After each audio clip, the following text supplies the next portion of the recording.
요즘 우리나라 예능 프로그램을 보면 출연진들이 나와서 문제나 퀴즈를 푸는 부분들이 꽤 많이 연출이 됩니다.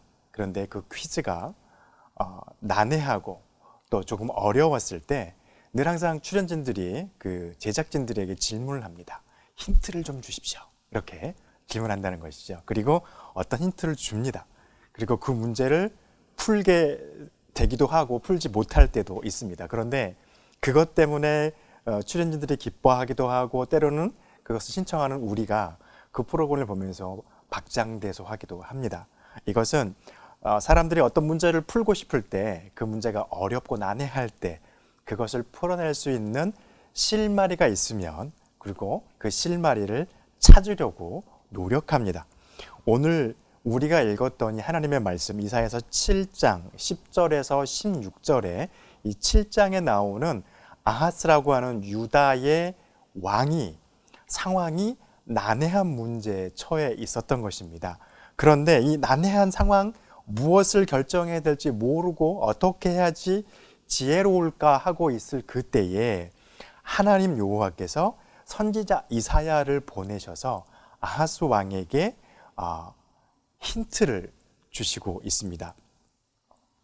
아하스 왕은 그 당시의 역사적인 배경은 아람과 북이스라엘이 아수르에게서 독립하기 위해서 전쟁을 하려고 합니다. 그때 아람의 왕과 북이스라엘의 왕이 남유다의 왕인 아하스 왕에게 와서 우리가 서로 연합해서 아수르를 물리쳐서 우리가 독립국가로서 우리의 정체성을 살리자라고 말을 하고 제안을 하게 됩니다.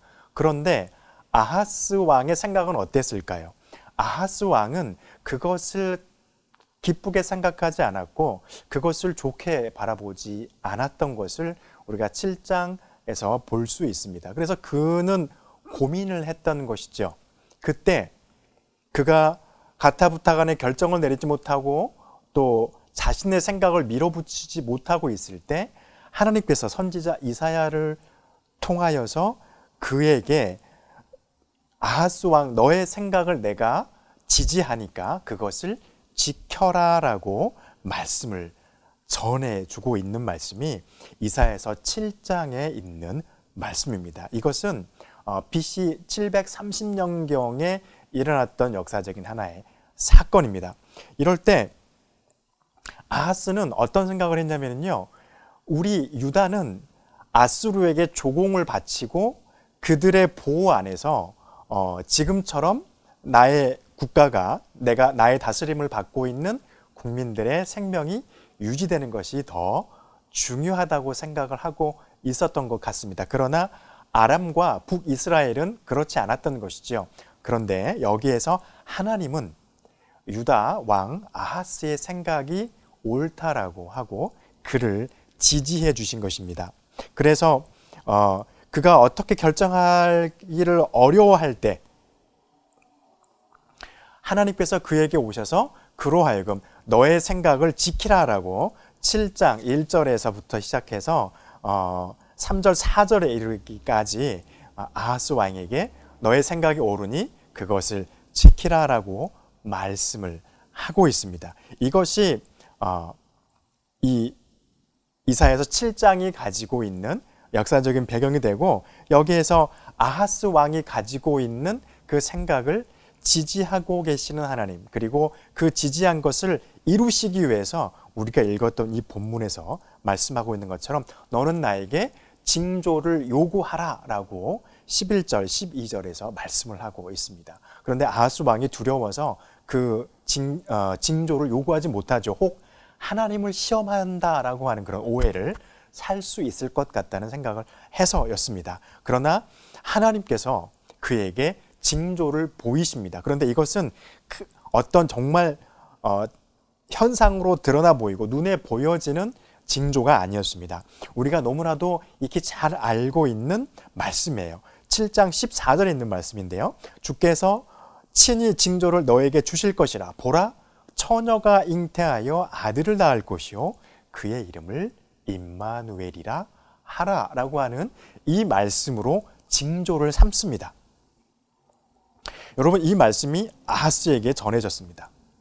이럴 때 하나님께서 아하스 왕에게 요구하신 것이 있습니다. 그것은 무엇이냐면 하나님의 결심과 하나님의 방법을 믿고 지키면 넘어지지 않고 서게 될 것이라고 하는 말씀을 아하스에게 전하고 있는 것입니다.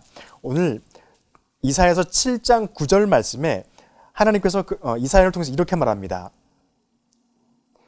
만일 너희가 굳게 믿지 아니하면 너희는 굳게 서지 못하리라 하시니라. 이런 말씀을 하십니다. 이 말씀을 뒤집어 말씀하면 무슨 의미가 될까요? 아하스에게 너의 생각이 옳으니 나 여호와가 너의 생각을 지지하고 있으니 그 생각대로 행하라 라고 하는 것, 이것이 하나님의 방법이고 하나님의 결심이라고 하는 것을 믿고 그것을 밀어붙이면 그것을 이룰 것이라고 말을 하고 있는 것입니다. 조금 더 들어가면 이렇게 되어집니다. 아람과 북이스라엘이 유다왕 아하스에게 이것을 제시했을 때 유다가 거절합니다. 아하스가 거절합니다.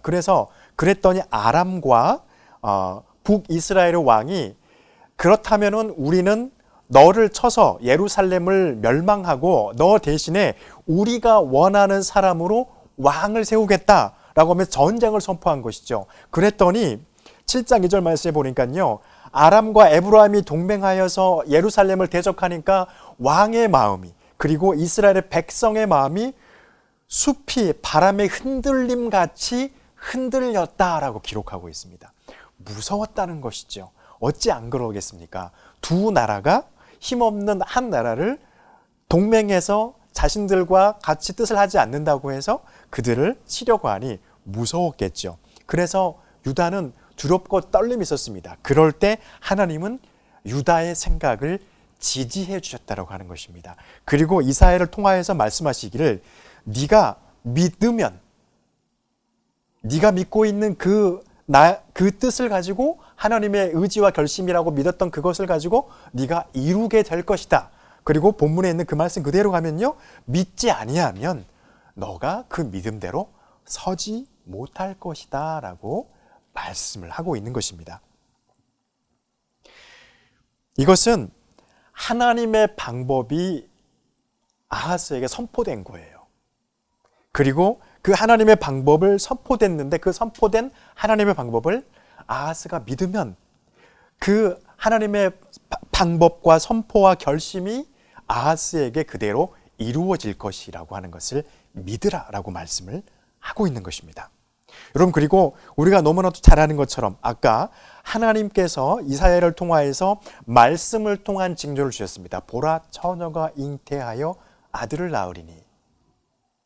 이 말은요, 이 말씀이 선포되어지고 난 이후 730년 후에 예수 그리스도, 즉 하나님께서 육신을 입고 이 땅에 오시는 사건으로 우리에게 은혜와 하나님의 사랑을 보여주시는 하나님의 역사를 이루는 것이 됩니다. 그런데 아하스에게는 이것을 기다리려면 너무나도 긴 시간이었습니다. 그런데 하나님께서 그 아하스에게도 하나의 약속을 주셨습니다. 보라, 처녀가 잉태하리라 라고 했던 이 처녀는 우리가 신약 성경을 통하여서 마태복음을 통해서 알고 있는 것은 동정녀 마리아, 예수 그리스도의 어머니였던 마리아를 말하고 있지만 아하스에게는 그의 왕비가 될 스가랴의 딸 아비라고 하는 한 여인을 가리키고 있었던 것입니다. 그가 아들을 낳으리니 라고 말을 하죠. 그의 아들은 우리가 신약 성경을 통해서 알고 있는 그의 아들은 우리를 구원하신 우리 구주 예수 그리스도이십니다.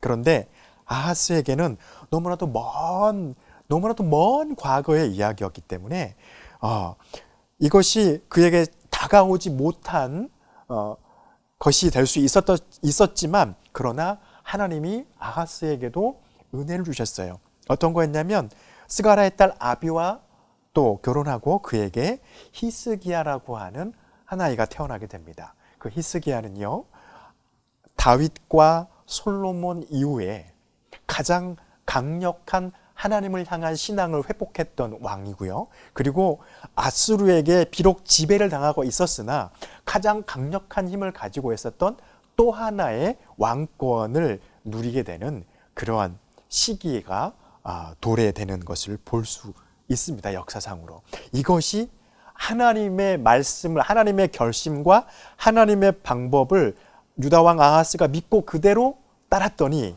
그에게 이루어졌던 하나님의 징표요 약속이었던 것입니다.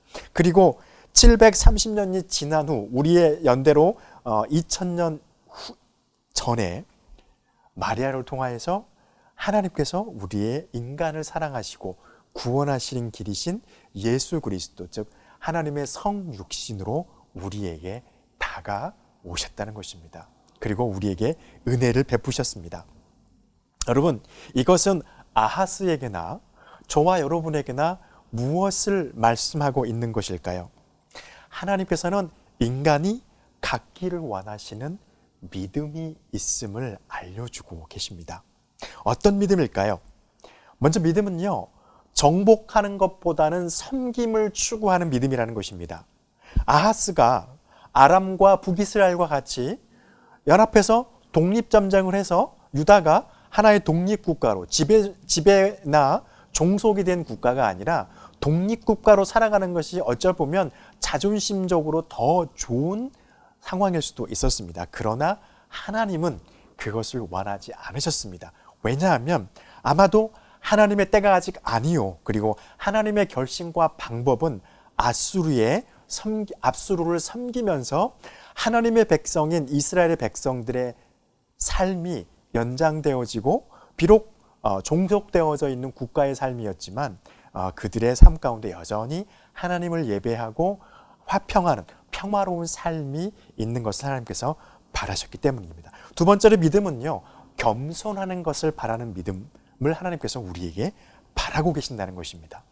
승리보다는 어떤 나라와 전쟁을 해서 승리하는 것보다는 오히려 하나님의 방법에 순종하고 하나님의 결심을 인정함으로 인해서 그 안에서 하나님의 결심과 방법 앞에서 겸손한 믿음으로 하나님 앞에 서 있는 그것을 하나님께서 더 원하시고 계시기 때문이었습니다. 또 마지막으로는요, 믿음은 고난을 받아들이는 것이었기 때문에 그렇습니다. 어떠한 고난입니까? 하나님께서 결심하신 것을 우리가 인정하고, 그리고 하나님의 방법을 우리가 인정하고, 하나님의 결심과 방법을 인정함으로 말미암아서 하나님이 우리의 삶 가운데 함께 하심을 우리가 알고 있을 때, 그리고 하나님의 그 방법을, 하나님의 뜻을 우리의 삶 가운데서 이루기 위해서 우리가 고난 가운데, 일정한 고난 가운데 들어가야 한다면, 우리의 삶 가운데 일정한 고난이 들어오고 그 고난과 함께 우리가 그것을 인내하며 극복하는 삶을 살아야 하는 삶을 수반해야 한다면 우리는 그 고난을 받아들여야 한다는 것입니다. 그것이 하나의 믿음에 속해 있는 것입니다. 그래서 아하스에게 하나님이 보라, 처녀가 잉태하여 아들을 낳을 것이다. 그리고 전쟁하지 말고 평화하고 너희의 생명을 보존하라. 이것을 믿으면 너희가 서리라 말씀하신 것은 이것을 하나님께서 우리에게, 그리고 아하스에게 원하셨기 때문입니다. 여러분, 성탄절을 앞두고 있는 마지막 네 번째 대강절 주일입니다. 이제 며칠 있으면 주님이 우리에게 오신 성탄절이 우리에게 오고 우리는 그것을 축하하며 예배드릴 것입니다. 하나님께서 원하시는 것은 무엇일까요? 하나님의 결심과 하나님의 방법, 그리고 그것을 믿는 믿음을 가지고 섬김을 추구하는 믿음으로, 겸손한 믿음으로 하나님의 뜻을 이루기 위해서라면 고난도 감사함과 또 하나님을 찬양함으로 섬겨나갈 수 있는 그런 믿음을 하나님께서 우리에게 원하신다는 것입니다. 이러한 믿음이, 또 이런 하나님의 결심과 방법을 인정하는 그 인정이 저와 여러분의 삶 가운데 더 가득하기를 간절히 축복합니다.